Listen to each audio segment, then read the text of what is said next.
Hello everyone, welcome to the channel. हमारा जो आज की वीडियो ये प्रीवियस वीडियो का ही पार्ट है और इसमें हम ग्रामीण विकास में कृषि की बात करेंगे। ठीक है, जो कि हम प्रीवियस जो हमारी वीडियो थी उसमें भी थोड़ी चर्चा कर चुके हैं। अभी हम बात करेंगे वनस्पतिक वर्गीकरण कि वनस्पति को किस किन पार्ट्स में हमने वर्गीकृत किया है। तो सबसे पहले हम पढ़ेंगे घास परिवार। घास परिवार के सबसे पहले तो ये जान लेते हैं कि घास परिवार होता क्या है। घास परिवार होते हैं जो ये एक बीजपत्री होते हैं, मतलब जिनके बीजों में एक ही बीज पत्र होता है और इनकी जो जड़ें होती हैं वो ऐसे रेशेदार इनकी जड़ें होती हैं। ठीक है, इनमें कोई मुख्य जड़ नहीं होती कि मुख्य जड़ और उसके बाद में उसके ये रेशे ऐसे निकले हो, नहीं, इसमें सारी जड़ें ही रेशेदार होती हैं।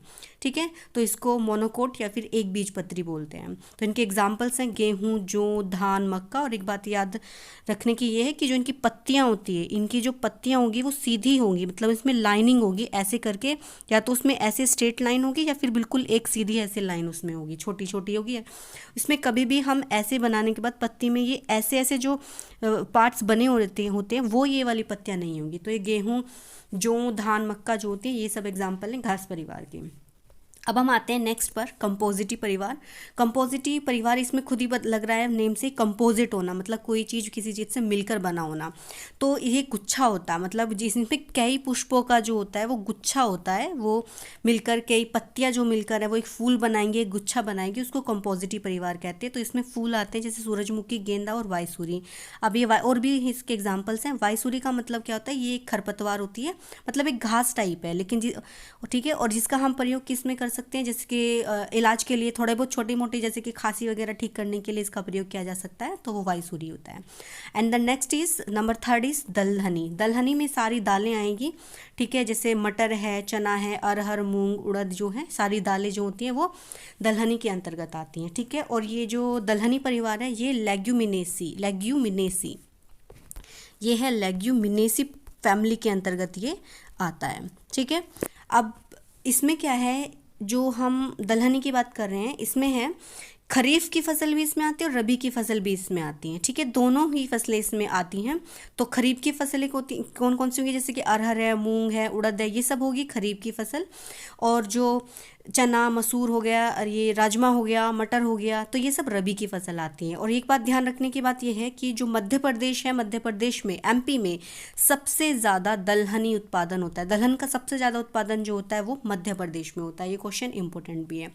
ठीक है, और एक बात और याद रखने की है कि जो विश्व दलहन दिवस है वो 10 फरवरी को मनाया जाता है। ये करंट का एग्जाम्पल है, क्योंकि इस फरवरी में जो दलहन दिवस है वो 10 फरवरी को मनाया गया। ठीक है, अब बात करते हैं नंबर 4 की, चीना पोडेसी। चीना पोडेसी मतलब जिसमें थोड़ा हल्का मीठापन होगा, तो वो जैसे चुकंदर है, बथुआ भी इस फैमिली के अंतर्गत आता है।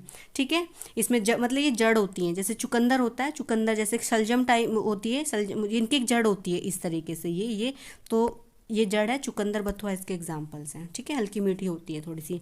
अब बात करते हैं नेक्स्ट इज लिलिएसी परिवार। तो अब लिलिएसी परिवार में क्या है, प्याज, लहसुन जो है ये इसके एग्जाम्पल्स है। लिलिएसी परिवार, इसको याद करना है, और ये इंपॉर्टेंट भी है, याद रहे, ये इंपॉर्टेंट भी है। कंपोजिटिव परिवार और लिलिएसी परिवार जो है ये सब इंपॉर्टेंट है, और चीना पोडेसी भी बहुत इंपॉर्टेंट है, ये चीज़ वो ज़रूर याद रखना है। इसके बाद आता है नंबर 6 पर नेक्स्ट आलू परिवार। आलू परिवार में सारी जो भी सब्जियां होंगी वो आलू परिवार के अंतर्गत आती हैं। ठीक है, ये तना होती है।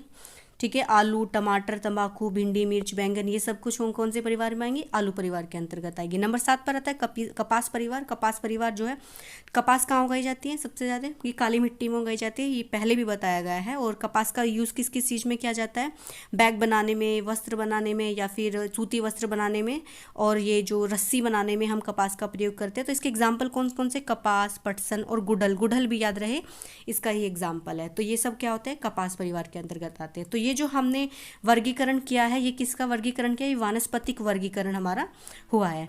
अब बात करते हैं नेक्स्ट, मृदा के आधार पर हम फसलों को किस प्रकार से हम विभाजित कर रहे हैं। तो मृदा के आधार पर जो है फसलों को 2 पार्ट्स में डिवाइड किया गया है। नंबर 1 मृदा पीएच के आधार पर, और नंबर 2 मृदा कटाव के आधार पर। फसलें होती हैं, अम्लीय फसलें होती है। देखो पीएच क्या होता है, पीएच होता है, ये पीएच वैल्यू होती है, ये केमिस्ट्री का पॉइंट है कि भाई H पॉजिटिव आयंस को देने में और लेने में, एक्सेप्ट करने में, और जो उसको डोनेट करने में वो एसिडिक हो जाता है या फिर क्षारीय हो जाता है कि पीएच वैल्यू 0 से 7 के बीच में होगी, वो अम्लीय फसल होती है। क्षारीय फसलें जो होती है जिसकी पीएच वैल्यू 7 से 14 के बीच में होती है, और 7 वाली जो होती है वो उदासीन मिट्टी होती है। ये मिट्टी के आधार पर है, तो मिट्टी की ही बात की जाएगी। तो अभी हम बात करेंगे किसकी, अम्लीय फसलों की। तो अम्लीय फसलें जो होती है, देखिए अम्लीय फसलें होती हैं जिसकी 0 से 7 के बीच में हो। इसके जो चाय के बागान होते हैं तो वो अम्लीय फसलें होती हैं, मतलब अम्लीय मिट्टी में होती हैं चाय के बागान। और आलू भी क्या है, एक अम्लीय फसल है, ठीक है।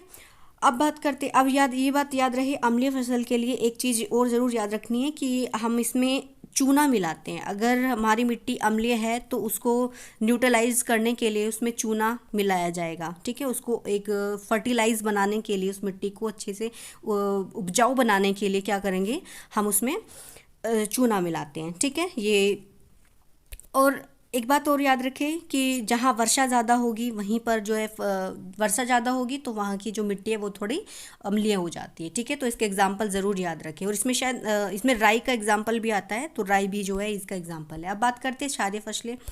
सारे फसलें में क्या होता है, जिसकी पीएच वैल्यू 7 से 14 के बीच में है, और इसमें हम क्या मिलाते हैं, जिप्सम मिलाते हैं, जिसको कैल्शियम सल्फेट भी बोलते हैं।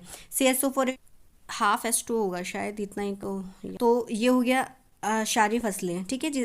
अब एग्जाम्पल कौन कौन से, धान, जौ, मटर जो हैं, ये सारी कौन सी आती है, जिसकी इनकी वैल्यू हमेशा रहेगी। जैसे कि अगर बात करें धान की तो इसकी शायद 6 से 8 के बीच में लगभग रहेगी, ठीक है। और मतलब हाई ही होती है एक तरीके से। इसको थोड़ा न्यूट्रल, इसमें ये बोने के लिए हम उसमें क्या डालेंगे, जिप्सम डाला जाएगा, ठीक है। तो थोड़ा इतनी वैल्यू को एक जिससे कि पकड़ बना ले इतनी पीएच वैल्यू तक के लिए। तो जो मटर वर्सम भी उगा सकते हैं, मटर भी उगा सकते हैं, ठीक है। ये सब किसके एग्जाम्पल्स हैं, ये सारे फसलें। अब बात करते हैं नेक्स्ट, मृदा कटाव। मृदा कटाव क्या होता है, मृदा कटाव का मतलब होता है कि भाई कुछ एजेंट्स होते हैं, जैसे कि वर्षा है, ठीक है, हवा चल रही है बहुत तेज, तो जिससे ऊपरी लेयर जो पृथ्वी है या फिर जो मिट्टी है उसकी जो ऊपरी लेयर है, ठीक है, क्या हो जाएगी, वो एक प्लेस से दूसरे प्लेस तक चली जाएगी। तो जिससे कि उसका थोड़े वो मिट्टी कम मतलब उपजाऊपन जो है उसका ख़त्म हो जाता है, कम हो जाता है, जिससे कि वो थोड़ी, ठीक है, बेकार हो जाती है, तो इतना यूज़फुल नहीं रह जाती। तो इसलिए मृदा कटाव को जो रोकती हैं, मृदा कटाव को जो कम करती हैं, वो मूंग की होती है फसल, ठीक है। मूंगफली होती है, लोबिया होती है, फलियाँ होती है। तो ये सारी क्या होती है, मृदा कटाव को रोकती हैं, ठीक है। मतलब इनकी जड़ों में क्या होगा, मिट्टी बहुत टाइटली पैक्ट हो जाएगी और वो एक जगह से दूसरी जगह तक नहीं जा पाएगी, ठीक है। तो उसकी उपजाऊपन उस मिट्टी का बना रहेगा। और मृदा कटाव को बढ़ाने वाली फसलें, बढ़ाने वाली का मतलब है कि मृदा कटाव, जिनसे ज़्यादा मृदा कटाव होता है वो होता है मक्का और अंडी की फसलें होती है, ठीक है, जिनसे बहुत ज़्यादा मृदा कटाव होता है। इसमें एक पॉइंट और याद रखना है, जिसमें मृदा स्वास्थ्य कार्ड दिवस जो है वो 19 फरवरी को बनाया जाता है, ठीक है। ये जो मृदा स्वास्थ्य कार्ड योजना 19 फरवरी 2015 में ये लॉन्च हुई थी, ठीक है। तो अब जो 2021 में ये मृदा स्वास्थ्य कार्ड दिवस मनाया जाएगा, वो 6वीं बार मनाया जाएगा, ठीक है। तो ये पॉइंट्स भी इसको याद रखना है, ठीक है। अब नेक्स्ट पढ़ते हैं आगे। अब पढ़ते हैं खेती की प्रणालियाँ। तो खेती की प्रणालियों में सबसे पहले विस्तृत खेती होगी। तो विस्तृत खेती की यदि बात करें तो इसमें खेती का आकार बहुत ज़्यादा बड़ा होता है, काफ़ी एक बहुत ज़्यादा एरिया में ये खेती की जाती है। श्रम बहुत ज़्यादा लगेगा, पूंजी बहुत ज़्यादा अधिक लगेगी, बीज का, उर्वरक का बहुत ज़्यादा प्रयोग इसमें किया जाएगा, और जो है इसमें यांत्रिक उपकरण जैसे ट्रैक्टर हो आदि का भी बहुत ज़्यादा प्रयोग किया जाता है। अब बात करते हैं नम खेती की। नम खेती में क्या होता है, अधिक वर्षा की आवश्यकता पड़ती है, जैसे चावल, जूट, गन्ना जो है नम खेती के एग्जाम्पल हैं, ठीक है। शुष्क खेती की बात करें तो शुष्क खेती में जहाँ वर्षा जो है 50 सेंटीमीटर से कम हो, ठीक है, वहाँ पर तो सिंचाई का बहुत ज़्यादा अभाव रहेगा अगर वहाँ पर वर्षा ही नहीं होगी तो, ठीक है। तो इस तरह की प्रणाली जो खेती होती है, खेती की जो प्रणाली होती है वो शुष्क खेती कहलाती है। गेहूँ, ज्वार, बाजरा, दलहन आदि जो हैं वो इसके एग्जाम्पल हैं। अब बात करते हैं एकल खेती की। तो एकल खेती में क्या होता है, एकल खेती का मतलब होता है कि एक पर्टिकुलर जो क्षेत्र है किसी एक विशेष फसल के लिए जो उपयुक्त है, तो उसको हम बोलते हैं एकल खेती, ठीक है। मतलब एक जहाँ का वातावरण किसी फसल विशेष के लिए उपयुक्त होता है। जैसे कि असम में क्या होता है, असम में चाय होती है, तो चाय के जो बागान होते हैं, ठीक है, वो असम में जो है चाय के बागान के लिए उपयुक्त है, असम की जो मिट्टी है, ठीक है। पश्चिम बंगाल में भी जो है, वेस्ट बंगाल में भी चाय की खेती होती है। तो पर्टिकुलर एरिया में पर्टिकुलर जो खेती की जाती है वो एकल खेती। झूमिंग खेती क्या होती है, झूमिंग खेती का मतलब होता है सबसे पहले जंगल, मतलब जो वन प्रदेश होते हैं, ये अधिकतर कहाँ होगी, पहाड़ी इलाके होंगे, तो वहाँ पर जो कि वन प्रदेशों को जला दो, जलाने के बाद में ज़मीन को खेती के योग्य उसको बना दो। ठीक है, पहले उसको जलाया जाएगा, फिर उसमें खेती की जाएगी, तो वो होगी झूमिंग खेती। ठीक है, तो जैसे कि असम, मेघालय हो, मतलब पहाड़ी जो आदिवासी क्षेत्र होते हैं वहाँ पर झूमिंग खेती की जाती है। अब बात करते हैं रोपड़ खेती की।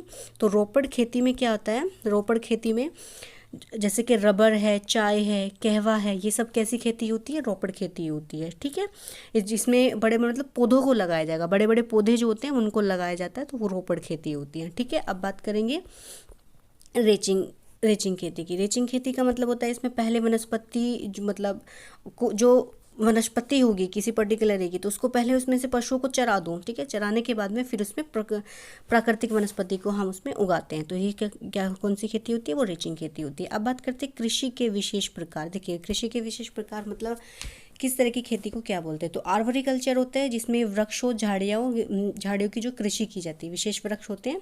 फ्लोरिकल्चर, फ्लोरी से नाम से ही पता लगता है फ्लावर, यानी कि फूलों की खेती। ठीक है, व्यापारिक स्तर पर हम यहाँ पर फूलों की खेती करेंगे, की जाती है। एपीकल्चर, एपीकल्चर का मतलब होता है शहद उत्पादन से ये संबंधित है। मेरीकल्चर, मेरी का मतलब मेरीन, तो ये किससे है, समुद्री जीवों का उत्पादन इसमें किया जाता है। ओलेरिकल्चर जो सब्जियों की कृषि से संबंधित है, सब्जियों की कृषि इसमें की जाती है। ठीक है, अब बात करते हैं सिल्वीकल्चर। सिल्वीकल्चर में वनों का संरक्षण एवं संवर्धन, मतलब वनों की खेती को संरक्षण करेंगे और इसमें इनको बढ़ाएंगे, वनों को लगाने के लिए इसमें प्रेरित किया जाएगा। इसके बाद में मतलब विटिकल्चर जिसमें अंगूर उत्पादन आता है। सेरिकल्चर रेशम कीट उत्पादन। ठीक है, और जो पोमोलॉजी, लॉजी का मतलब होता है अध्ययन करना, तो पोमो मतलब किसी के अध्ययन करेंगे, फलों का अध्ययन को हम पोमोलॉजी बोलते हैं। एक्वाकल्चर जिसमें व्यापारिक मत्स्य उत्पादन किया जाता है, मतलब एक्वाकल्चर में मत्स्य उत्पादन होगा व्यापारिक स्तर पर। अब बात करते हैं कृषि क्षेत्र में कुछ क्रांतियाँ। ठीक है, अब इनका नाम हमें याद रखना जरूरी, जो इंपॉर्टेंट भी होती है। नीली क्रांति, नीली क्रांति किसके से संबंधित है, मत्स्य उत्पादन से संबंधित है। वाटर नीला माना जाता है, समुद्र नीला माना जाता है, उसमें मछली होती है, तो मत्स्य उत्पादन किससे संबंधित हुई, नीली क्रांति से। पीली क्रांति तिलहन से। भूरी क्रांति उर्वरक से। ठीक है, डाई वगैरह थोड़ा उनका कलर भी भूरा सा ही होता है। और श्वेत क्रांति यानी कि दुग्ध उत्पादन से ही संबंधित है। श्वेत क्रांति दुग्ध उत्पादन, और इसको ऑपरेशन फ्लड भी बोला जाता है। ठीक है, श्वेत क्रांति किस, ऑपरेशन फ्लड भी श्वेत क्रांति से ही संबंधित है, इसमें दुग्ध का उत्पादन होता है। ऑपरेशन फ्लड जो है 1970 में लाया गया, 1970 में ये ऑपरेशन फ्लड आया था, और इसके जो फादर हैं, तो इस वाइट रिवॉल्यूशन के फादर है जो है वर्गीस कुरियन है। याद रहेगा, ये इंपॉर्टेंट क्वेश्चन होता है, वर्गीस कुरियन। ठीक है, कुरियन। अब बात करते हैं नेक्स्ट है सुनहरी क्रांति। सुनहरी क्रांति बागवानी। देखिए, सुनहरी का मतलब होता है बागवानी से संबंधित है। ये बागवानी मतलब सुनहरी से पता चलता है भाई एक बाग है, बाग में सब कब सुनहरा फील होगा, जब उसमें फूल लगेंगे, फल लगेंगे। ठीक है, तो वो बागवानी किससे संबंधित हुई, सुनहरी क्रांति बागवानी से संबंधित। ब्लैक क्रांति वैकल्पिक ऊर्जा।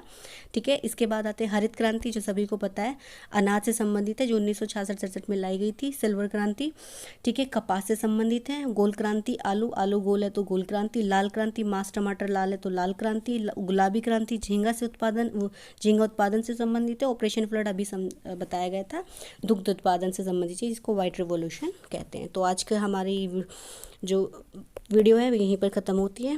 Thank you so